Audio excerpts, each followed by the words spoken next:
nothing wrong with your television set. Do not attempt to adjust the picture. We are controlling transmission. If we wish to make it louder, we will bring up the volume. If we wish to make it softer, we will tune it to a whisper. We will control the horizontal. We will control the vertical. We can roll the image, make it flutter. We can change the focus to a soft blur or sharpen it to crystal clarity. For the next hour, sit quietly and we will control all that you see and hear. We repeat, there is nothing wrong with your television set. You are about to participate in a great adventure. You are about to experience the awe and mystery which reaches from the inner mind to the outer limits. Just when you thought there could not be more change going on in the world, magnetic north is moving. Aviators know it has always moved, but not like this. It's just skipping along. It's on the move about 40 miles a year now along the polar cap toward Russia. It's a natural, unstoppable occurrence, but because of it, some airport runways, calibrated by compass, are now 3 or 4 degrees off. At Tampa International in Florida, they're going to repaint the numbers on the runway and redesignate them because the dead center, top of the world, magnetic north on the compass, is on the move in a big way.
And adding to the mystery, a massive fish kill also here in Arkansas, just one day earlier.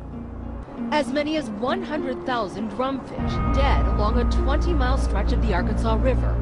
It's 100 miles from the dead birds, but the internet was ripe with conspiracy theories.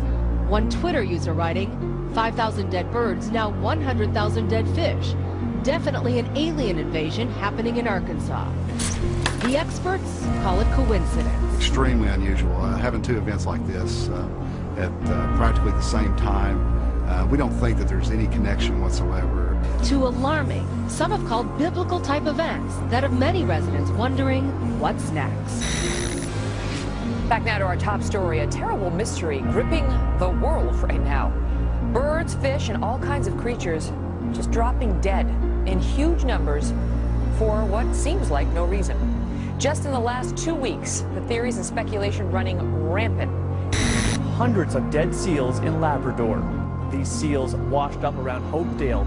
There are similar reports from other communities. No one knows why these animals died. Orange County Humane Society is investigating the death of 200 cows. The cattle were discovered on a farm field on 4th Street in Amherst. Today, the bodies were taken out in semi-loads to be disposed of. The Portage County Sheriff's Department says the animals died. They've occurred suddenly with devastating results. A series of huge fish kills, the latest involving 2 million fish in Maryland. On Kent Island, Maryland, along the Chesapeake Bay. Wildlife officials say roughly 2 million of one particular species died very suddenly. But this came at about the same time that thousands of birds died suddenly in Arkansas and Louisiana, and millions of fish were killed in separate incidents from Arkansas to South America to the South Pacific.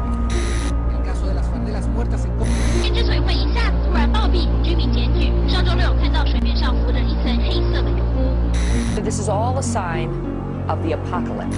Authorities in northern Italy say more than 1,000 turtle doves have dropped dead over the past 5 days. It's the latest in a series of unexplained sudden death incidents affecting creatures in the sky and underwater.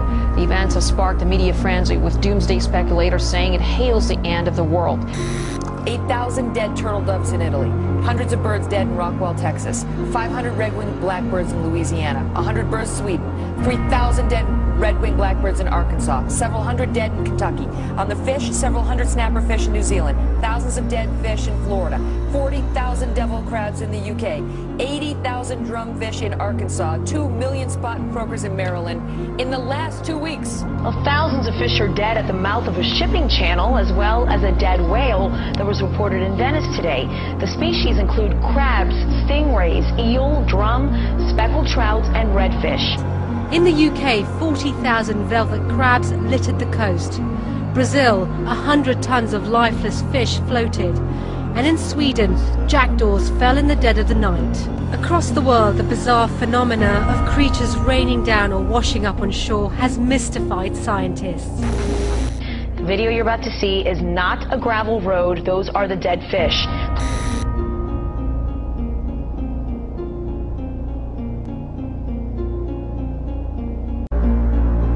This footage that was taken recently was in Rio de Janeiro, I believe, or Santa Cruz, South America.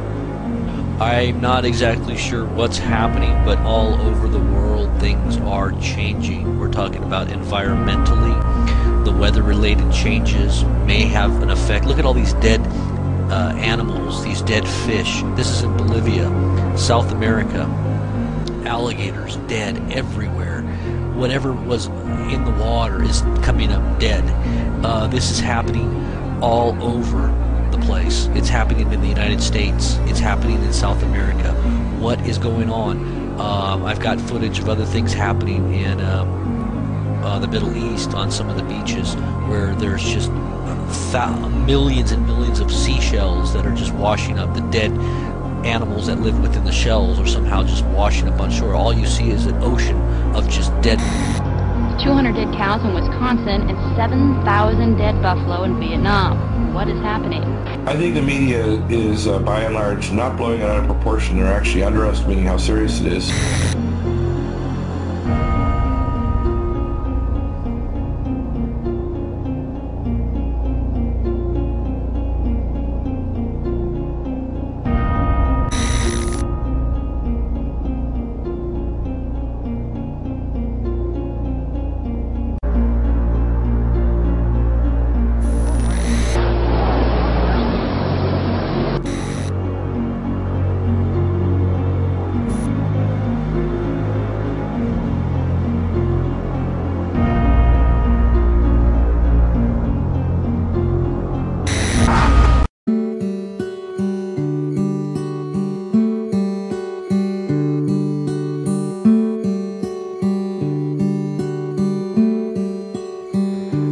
Just close your eyes and count to 5. Let's craft the only thing we know into surprise.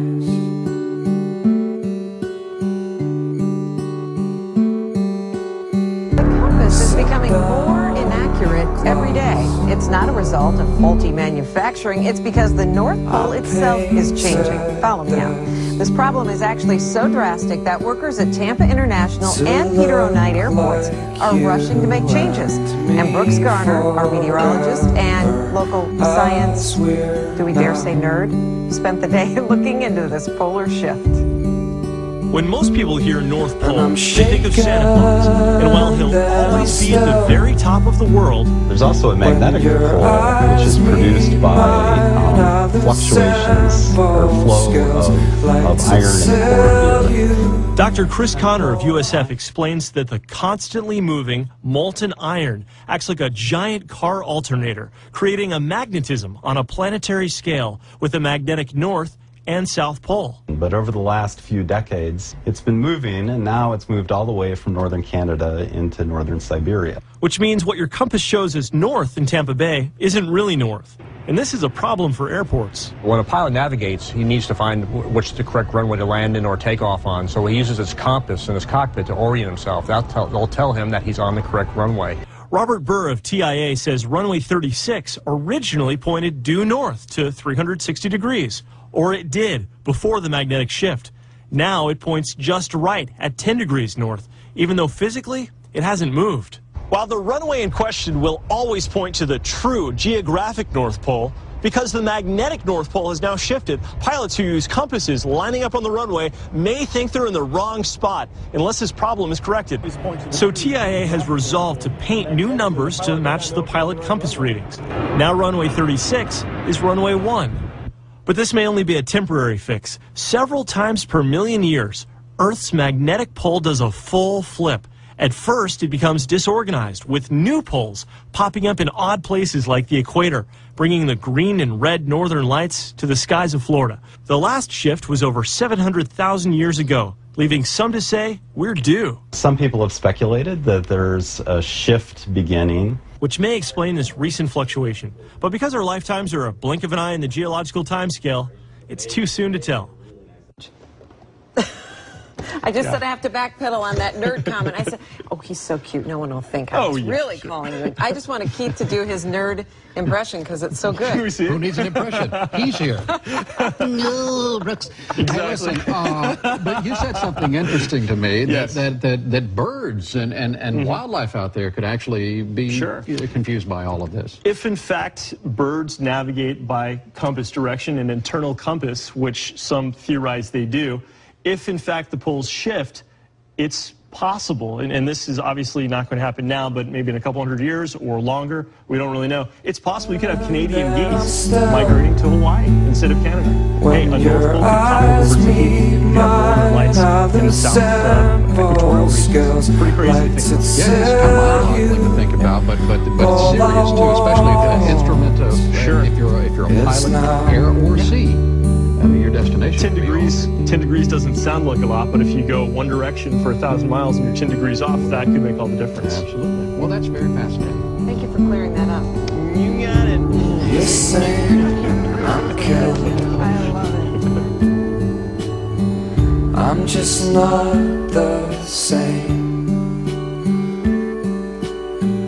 as I was a year ago, and each minute since then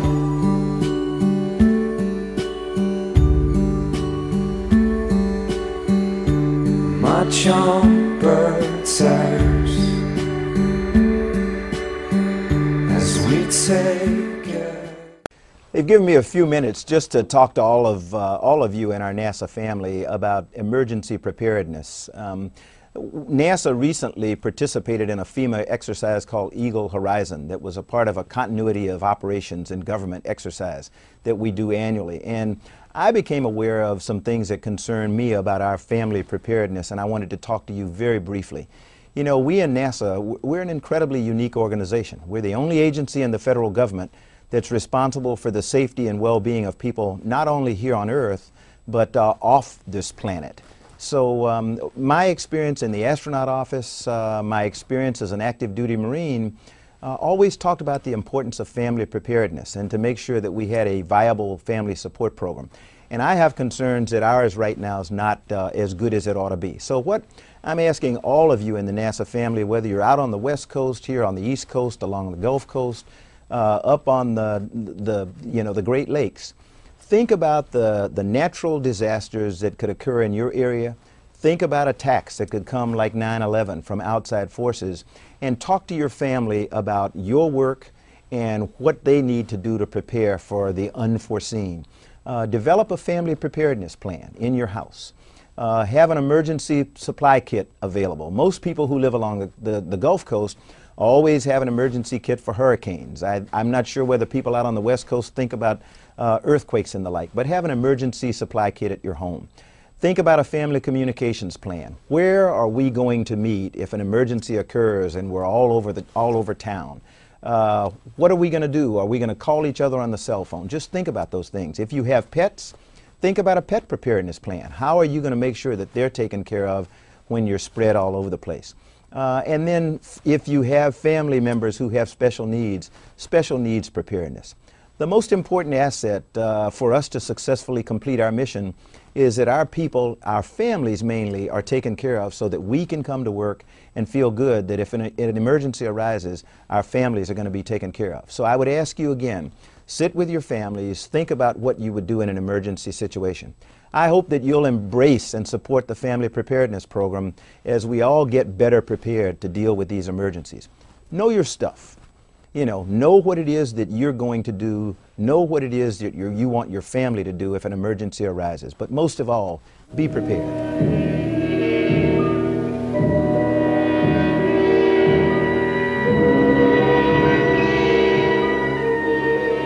You are about to enter another dimension, a dimension not only of sight and sound, but of mind, a journey into a wondrous land of imagination. Next stop, the Twilight Zone. Look at the literally billions of dollars that governments are spending all over the world to build underground shelters and storage capacities. You wonder if they know something we don't. Well, why haven't I gotten anything in my mailbox about where the nearest underground shelter is to me? I mean, is this something that you think, based on the fear that perhaps we should have, that people should be, given notice of? Well, I think it's worth a raised eyebrow, and I'm sorry you didn't get your notice. But I think that when we look at the press and we look at where governments are spending their money, for instance, recently Russia announced that they're building 5,000 more underground shelters.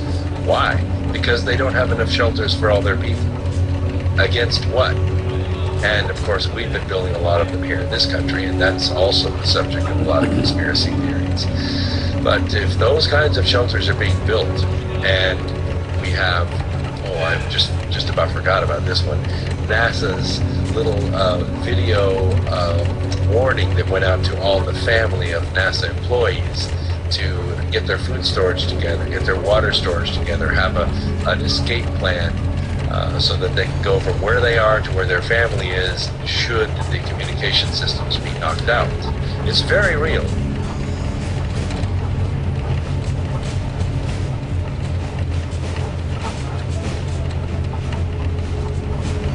And it's a very real possibility. Of course it is. We have taken geological samples up near the Arctic Circle that show a very broad range of alignments of the poles of the Earth. Now, these alignments occur when lava comes up through the crust and then it freezes. It assumes the magnetic alignment of the Earth at that time. But when we go up near the Arctic Circle, we see these tectonic spectrums of North and South Pole alignments in mountains and in rock that hasn't moved for hundreds of thousands of years. And guess what? Sometimes it shows the north as south and the south as north. And this is, according to the Coriolis effect, something that could occur rather quickly, like in a matter of days. The north and south poles could switch. There's too much evidence that the poles do shift. North and south poles do shift. And if the core is detached from the crust, as we believe, and the core is thus counter-rotating against the crust, creating our powerful magnetic field, which we call a magnetosphere, if all those things are true and line up, then we are setting ourselves up, or the planet is set up to do a Coriolis flip, that the north and south poles could flip. And I mean in somewhere between 72 hours and 5 days, this flip could be complete. Now, it doesn't take an atmospheric physicist to understand what's going to happen, but I'll explain it briefly. The north hemisphere and the southern hemisphere have different weather patterns. For instance, if you drain water down the tub in Australia, it goes clockwise instead of counterclockwise, and opposite up here. Well, the jet stream does exactly the same thing. Clouds move counterclockwise and clockwise in different areas, and so do the oceanic currents. If all of those things move, and move suddenly, you're going to have conditions set up for what's called a global superstorm. Now, these are snowstorms, but they're not ordinary snowstorms. They are super cold, and they cover large geographic areas. And in terms of the intensity, how intense is it? Well, according to what we've uncovered in the book, and this goes back 26,000 years as far as we can gather data, we could be facing winds of 300 miles an hour. And those winds could last for a month or more. That would knock down practically everything.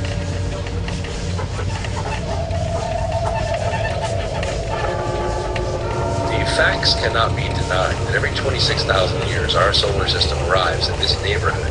And it seems there is a historical record that some very cataclysmic things happen about this time. Now, we have been put off by professionals saying, oh, there's nothing to worry about, everything's going to be fine in 2013 just like it is right now. But those of us that have been watching the cosmological signs, geological signs, oceanographic signs have been showing that there is the trend that the ancients said would happen. So when you're talking about some of these signs, Brooks, you're talking about some of the natural disasters we've seen, the major earthquakes, hurricanes, flooding. I mean, is this what you're talking about?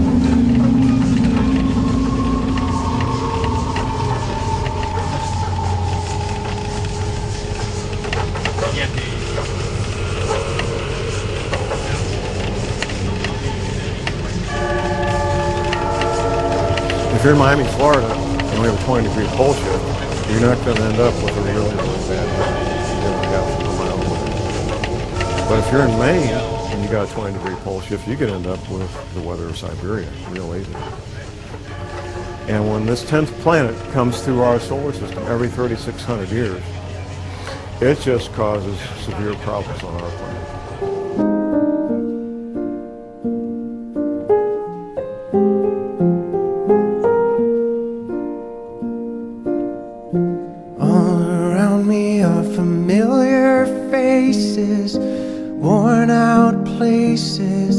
Worn out faces, bright and early for their daily races, going nowhere, going nowhere.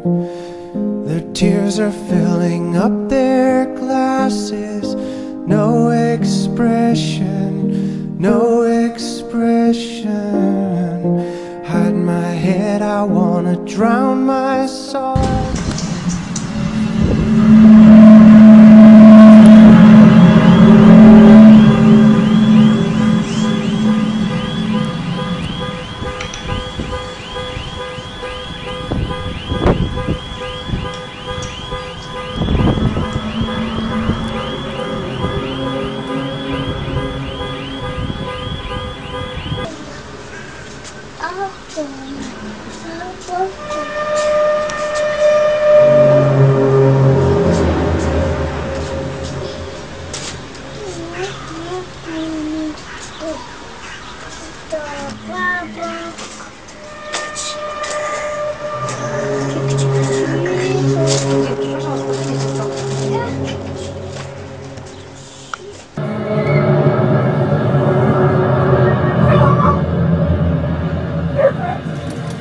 Even got my dogs barking.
Watch this.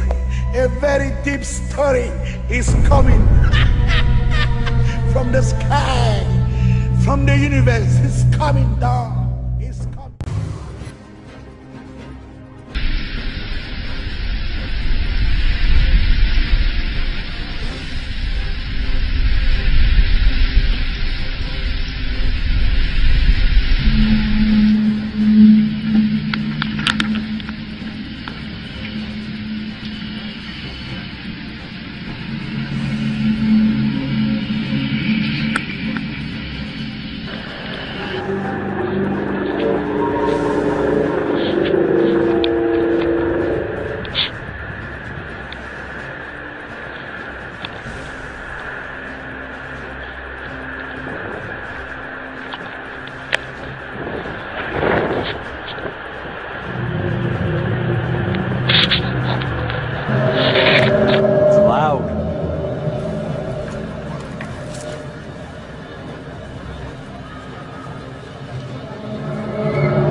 Even got my dogs barking. Reports of these mysterious apocalyptic sounds have also been heard in Louisiana, January 10th, 2012, Mexico, January 14th, 2012, Sweden, January 16th, 2012, and many more.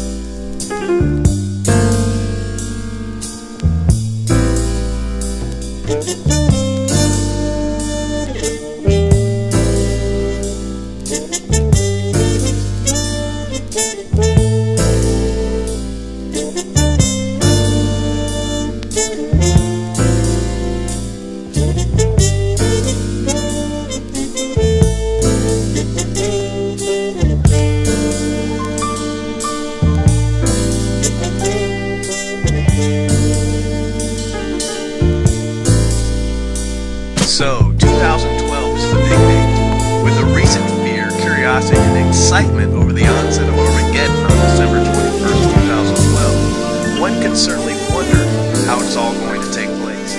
Many wonder how this specific date was chosen. Some claim that this prophecy is just a bunch of old wives' tales that found their way onto the internet. However, this particular predicted date was not picked out of random. Here are 5 terrifying reasons why the world will end in 2012. Number 1, the Mayan calendar. The ending of the Mayan calendar is one of the most well-known signs of the apocalypse on December 21st, 2012. On this very date, the Mayan long count calendar resets itself to 0 and restarts the next day. Thus, it suggests the end of life and rebirth. However, many skeptics argue that the Mayans believed in the beginning of a time of change and tribulation rather than death and destruction. Nevertheless, this sign definitely hints that something will happen on this day. Number 2, the I Ching prophecies. One of the most shocking revelations for 2012 involves the I Ching prophecies. These ancient Chinese predictions show the events of the past and future. Some research seems to indicate that these predictions are accurate for events that have already taken place. Unfortunately, one of the events foretold in the I Ching prophecies is the coming of the Armageddon on December 21st, 2012. Number 3, geomagnetic reversal. According to some scholars, the Earth is expected to go through a polar shift sometime during the end of 2012.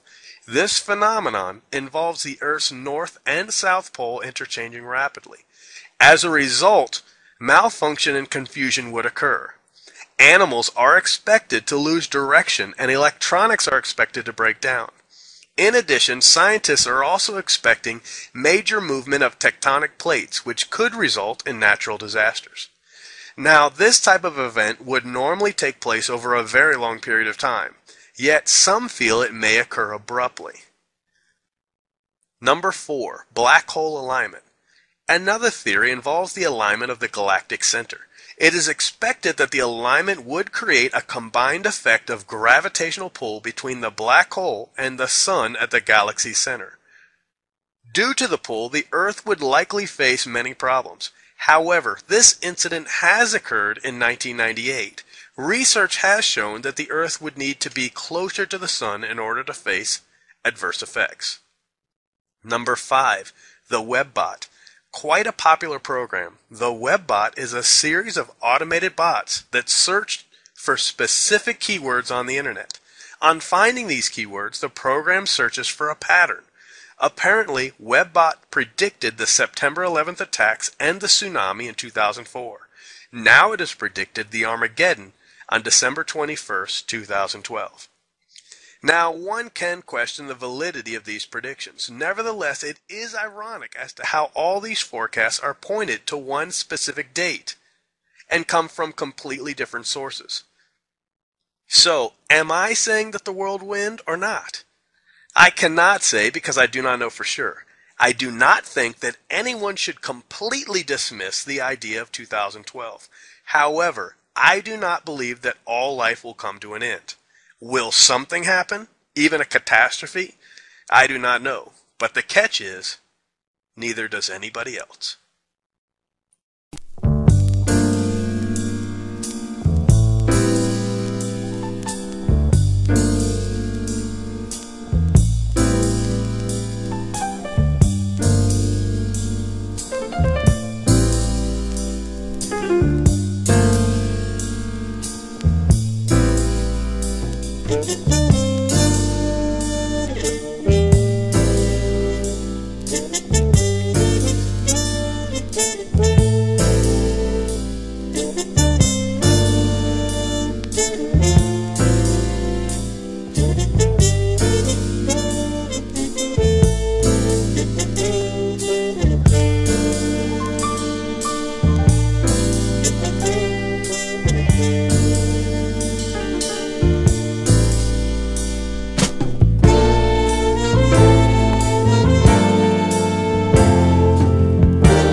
All around me are familiar faces, worn out places, worn out faces, bright and early for their daily races, going nowhere, going nowhere. Their tears are filling up their glasses, no expression, no expression. Hide my head, I wanna drown my sorrow. No tomorrow, no tomorrow.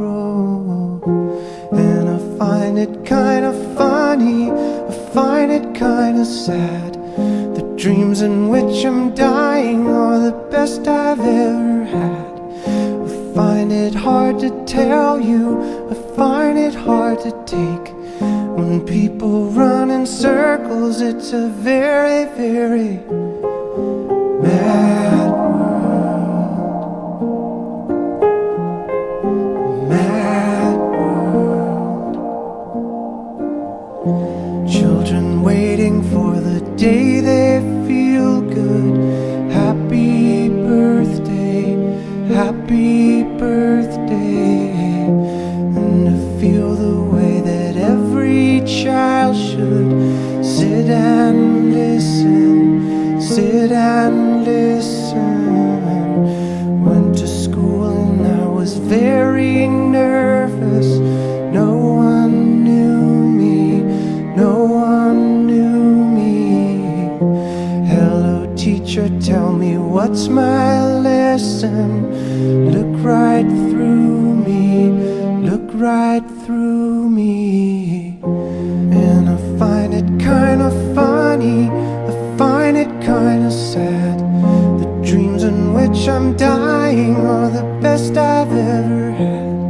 I find it hard to tell you, I find it hard to take. When people run in circles, it's a very, very mad world. We now have, and I say this very slowly, most of you have heard it before. For those who are new at it, I'll make the statement again. We now have two suns. We've had a second sun since almost the middle of 2003, and it is very magnetic and growing in magnetism. And of course, all the astronomers and astrophysicists and again the meteorologists say that our sun magnetic field is weakening. Biggest lie ever told. They want it to weaken. Our planet's magnetic energy is growing because the sun is now doubled in intensity because there are now two of them. Many people, I used to tell them, last year how they could still take photographs of it with just a cell phone camera, and you take it at the setting, not the rising, and you could see two. Well, that second one now has come into almost the same harmony with that first one, and with all the chemtrails and fog that they're putting up in false clouds, it's kind of hard to see, but you can feel the effect. And magnetic energy always feels cold. It's very vibrant, but it feels cold to the body till it resonates with the friction of chi, or the energy field. So other than that, it simply means that, as I understand it, our planet is graduating. We're now entering into the outer fringes of the fourth dimension. That's why people see shadow people. They begin to discover planets they didn't know were there before because those planets were on a frequency too high for us. But as we raise in vibration, as individuals do, they see more, they become more, they are more.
Okay, and here we are to talk about these boxes that were found out along the beach.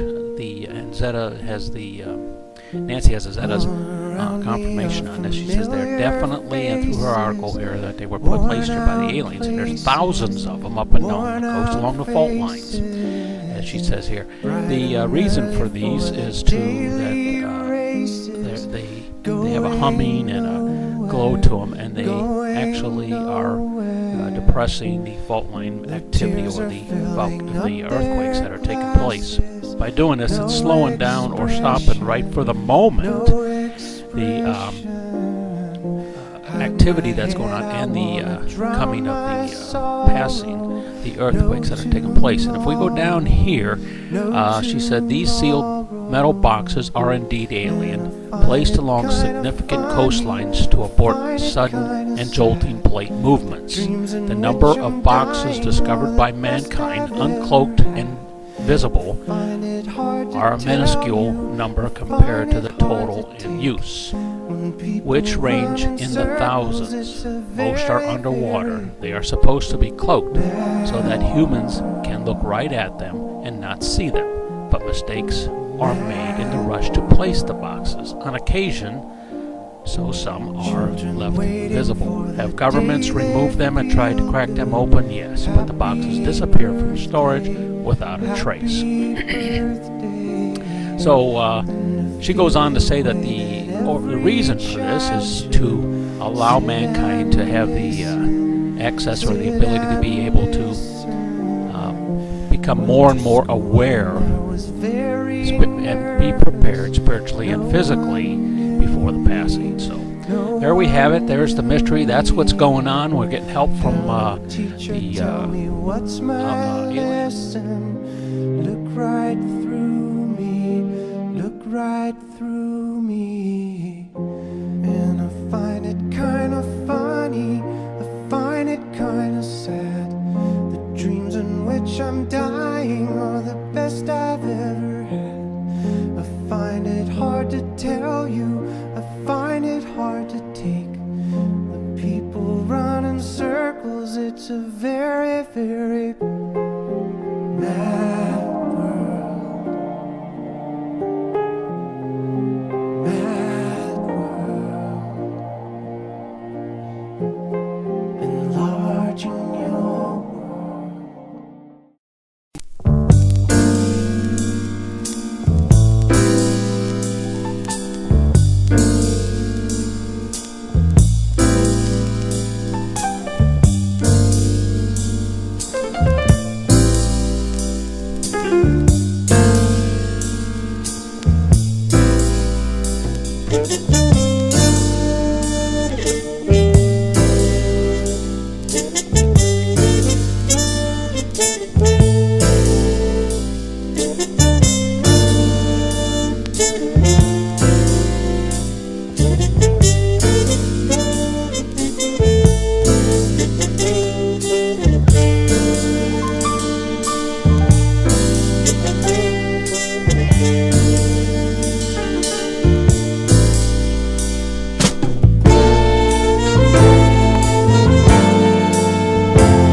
in the last days, he very clearly specifies the last days, knowledge will increase and many will run to and fro. And I do an awful lot of traveling, probably 150,000 miles a year. And I can tell you, I think of it every time I go into an airport. And I can remember when it wasn't like this. It's amazing.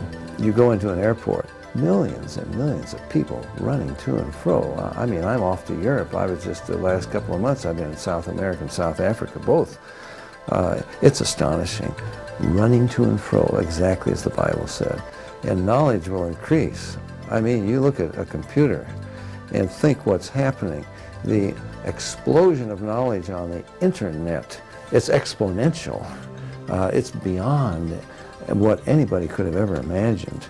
And the increase in knowledge is exactly as the Bible foretold. According to the prophet Daniel, whose words were recorded some 2,500 years ago, in the last days we would expect a time when people would travel to and fro, literally around the world, and knowledge would increase. There would be an explosion of information. Today, as we look at the information age in which we live, we see that the words of Daniel are being fulfilled before our very eyes. It's interesting that in the days of David or Abraham, we communicated with handwritten messages. We traveled at the speed of horseback, and we clothed ourselves with an agrarian economy. You can go all the way through history to George Washington, who was communicated with written messages. He traveled at the speed of horseback, and he clothed himself with an agrarian economy. And here in just a short time, we now communicate at the speed of light, we travel at the speed of sound, and we create the very atoms and molecules that we desire for synthetic fabrics. It's incredible to realize the speed at which technology has enriched our culture from a technological point of view. As we watch the explosion of technology and knowledge, as well as the transportation and communication revolution, we wonder, how could the prophet Daniel have predicted this 2,500 years ago?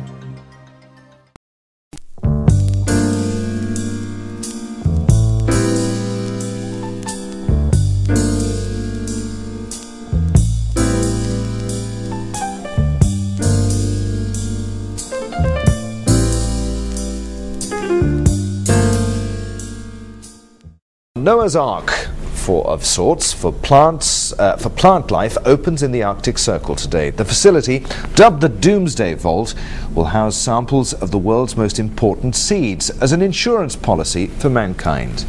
Let's go live now to the Norwegian town of Longyearbyen, just north of the Arctic Circle, where our very own Becky Anderson is at the inauguration of the vault. Did I get the name right, Becky? Nearly. You're absolutely right. We are here in the Arctic, just a couple of degrees short, in fact, of the North Pole, which is where, and we're here for a very special reason, as you suggested, Adrian. We're here for the inauguration of what has become known as the Doomsday Vault. Now, that sits behind it. It's also being called a very modern-day Noah's Ark. And let me tell you why. Inside the vault behind me is a very, very, very long tunnel going straight into that Arctic mountain. At the end of that tunnel are a series of vaults, and inside those vaults, in the weeks and months to come, will be a series of aluminium envelopes like these. Eventually, inside these envelopes are about 500 seed samples, and eventually there'll be about 2.25 billion seeds inside this mountain. Now, the idea being that if global catastrophe strikes, the world's crops, at least, will be deep frozen inside that mountain. It's a project which has been funded by the Norwegian government to the tune of about $9 million. And there's a very important reason for this. We are facing, they tell us, a very perfect storm. 9 billion people on the planet by the year 2050. We've got the idea of global warming and climate change, which may affect us going forward, and there's no more land, which means the agricultural industry going forward is extremely unsustainable. The idea of this is that we will have the world's crops, at least samples of the world's crops there, in case of any sort of disaster. And it's important, particularly for the developing world, as Wangari Maathai, the Nobel Prize winner, told me a little earlier on. I think that it's a great vision, it's a great dream. For many nations, it is something that they need now, because there are very many nations in the world who are losing their seeds as we speak.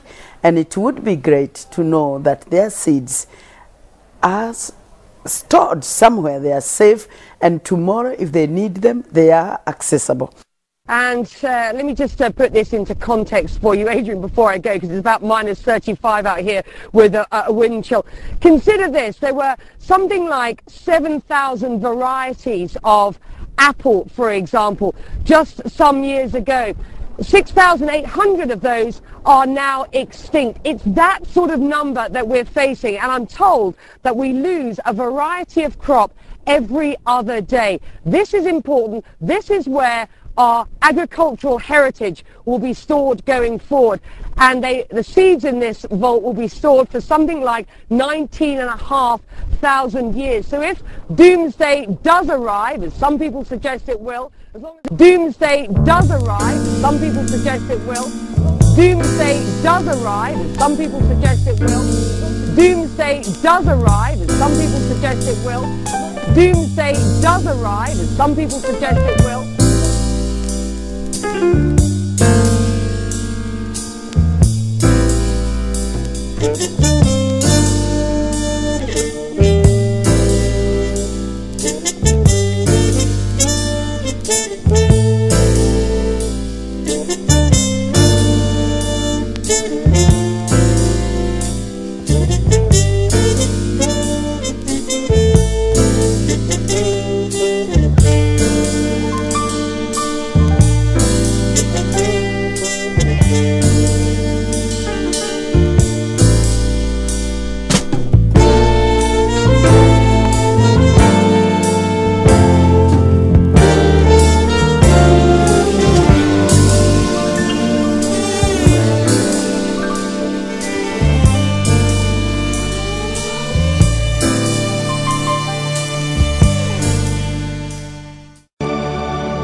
The search for the earliest images of Christ takes us underground, into the catacombs of Rome, where the Christians buried their dead.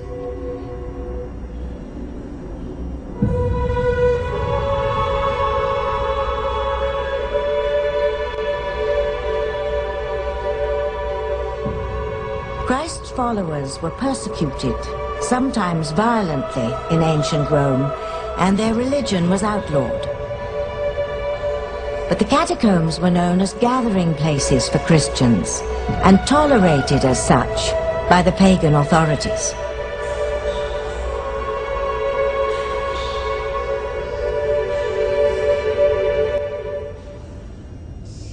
The images here are very unpretentious.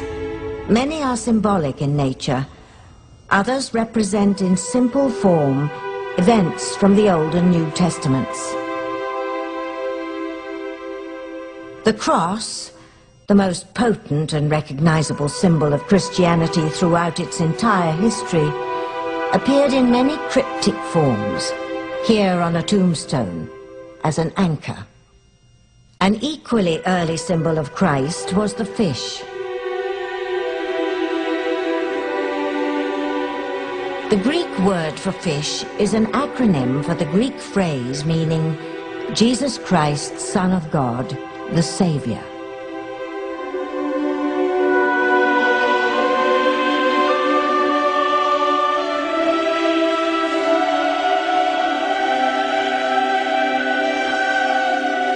Similarly, the first two Greek letters that make up the word Christos are Chi and Rho. These became the monogram of Christ, to which two other letters were added. In a vision recorded in the book of Revelation, Christ uses letters of the Greek alphabet to describe himself. I am the Alpha and the Omega, the first and the last, the beginning and the end. Early Christian authorities rejected the adoration of idols, influenced perhaps by both the Ten Commandments, which forbade the making of images, and the Greek philosophical tradition that asserted the invisibility of divinity. Yet images of Christ came to play an essential role in the expression of belief. The effort to give Christ visible form, or to represent the events of his life, only begins in the 3rd century. Jesus first appears in catacomb paintings dressed in a simple tunic, without special distinction and identified only in relation to the miracles he performs, as when he raises Lazarus from the dead, offering the promise of eternal life. Christ was often shown in symbolic guise, appearing very frequently as the Good Shepherd.